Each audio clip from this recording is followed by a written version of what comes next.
Hey guys, welcome back to the channel, and today I want to talk about something that can really hinder the growth of your business and it can really destroy your entire business, and that is personal and business debt. So here's the thing.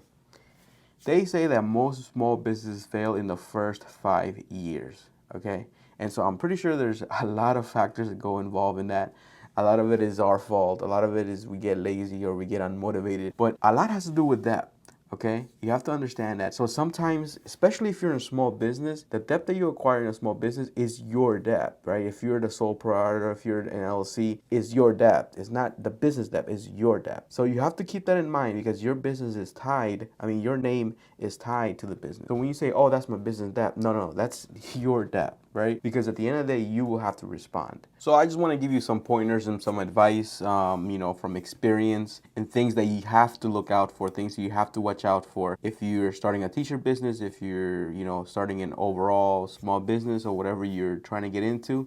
Just a couple of things that I wish, someone would have told me or I would have learned earlier, and just, a couple of things that could have helped me along the way. So in this business, there's a lot of shiny object syndrome, which means I want the next best thing, right? Any business that involves a lot of machinery, a lot of different tech things, and printers, and for us it's screen press and heat press and all these different things. We always want the better one. And sometimes I know a lot of you guys haven't started your business yet because you don't even know which heat press to choose, right? You don't want to choose a red one, you don't want to choose something that's mediocre, and so on and so on, and you get stuck in that phase, right? And first of all, just to talk on that little phase, right? First of all, that phase is not going to go away. It's going to be with heat press, and it's going to be with something bigger, then something bigger, and something bigger. Always do your research, right?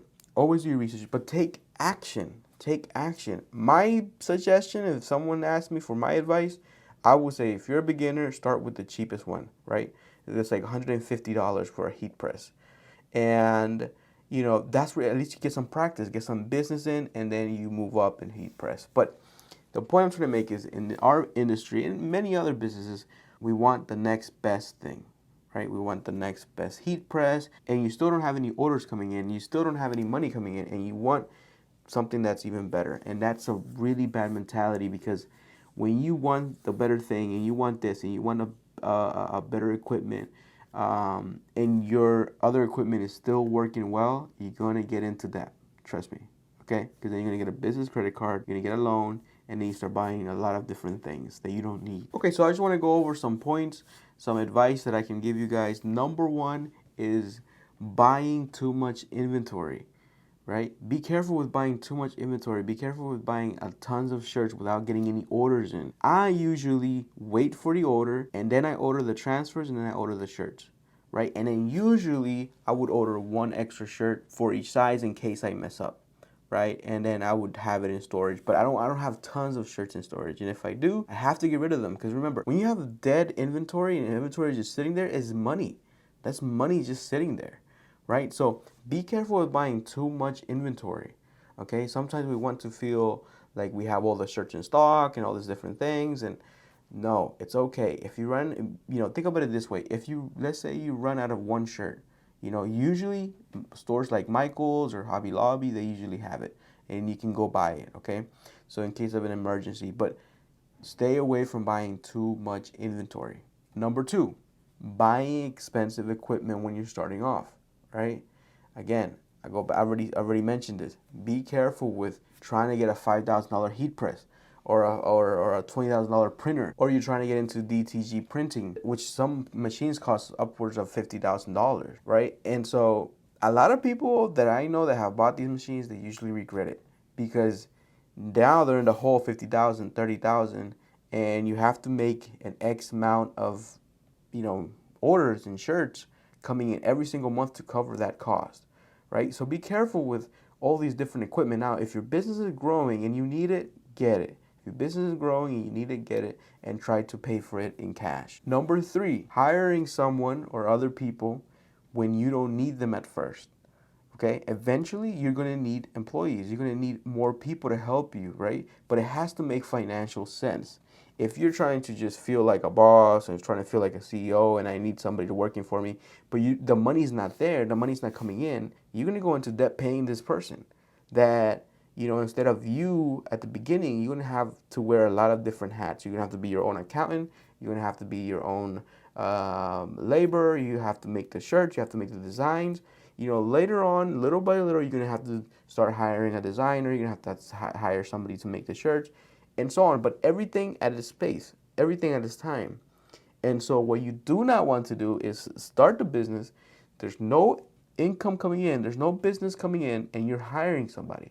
How are you gonna pay that person, right? And the only way is going into debt, getting a business loan, doing this. So you're hiring somebody because you want to be lazy or you want to feel like, oh yeah, I have an employee. So be careful with that. When the business starts growing, yes, get another person, and that's going to take your business to a whole new level as well. But at the beginning, if the funds are not there, if the budget is not there, you shouldn't be hiring anybody. You should be doing all the work. Number 4, when money starts coming in, this is a trap that pretty much we all fall into. Okay, when money starts coming in and you're having a little bit of success, don't go balling and start buying unnecessary stuff. Okay, hear me out. When you're having a little bit of success, you're getting a lot more business. Most people, since they're not used to getting that much money before, or they're not used to having that much success, start buying a lot of crap that you don't need. Okay? Start buying a lot of different things. Start buying new clothes and new shoes, and you want to look quote unquote successful. You have to avoid that for the first couple of years.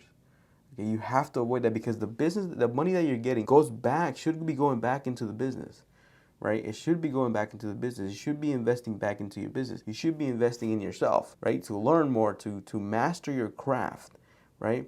And just things like that is something that a lot of people get caught into, okay? Because first of all, even if it's the first year of your business, you don't know the cycle of your business. You don't know which month is your lowest. You don't know how you're going to do during the holidays, which most people do good, but you don't know your own business, right? You have to have a couple of years in your business to know, okay, this is the high time, this is the low time. I have to be careful. I have to be strict with expenses. I have to budget very well. And that will help you to manage your business better. Okay, and so what most people do, I've done it myself, is start buying expensive stuff. You start buying your girlfriend or your wife expensive purses. Okay, that shouldn't happen. As much as you want to, you shouldn't do it at the beginning. Okay, you shouldn't do it at the beginning. If you haven't read Rich Dad Poor Dad yet, he says in a book, the wealthy buys luxury last. The wealthy buys luxury last. It's okay if people see you in your old car. It's okay if people see you with your old clothes. You got to keep grinding because there comes to a point when your business is going to pay for all of that, right? But at the beginning, you have to be careful with taking out the profit and spending it and wasting it and partying and doing all these different things, right? Invest back in your business, invest back in your knowledge, in mastering your craft, and that will take your business to the next level. And the last tip I want to give you guys, just to pretty much end the video, is you have to learn to price the jobs correctly. This is huge, right? In whatever business that you're in, by the way, if you're doing construction, if you're doing electrical work, if you're doing plumbing, price the jobs correctly or you will go broke, okay? Listen carefully. You have to learn the numbers. You have to learn how much is a transfer. How much if I order 100 transfers? How much if I order color transfers? How much if I order 300 transfers? How much is that coming out per transfer? Okay, how many are the shirts, right? If I order 200 shirts, how much is that? If I order 100 shirts, how much is that? Okay, so one shirt cost me 2 something. A transfer cost me 50 cents. I'm in it for $3, right? And I gotta consider my time, or if I have an employee, okay, that's $5, $7. I'm already in for $7. So I can't sell the shirt no less than $7. This is just an example, by the way. So I can't sell the shirt less than $7, right?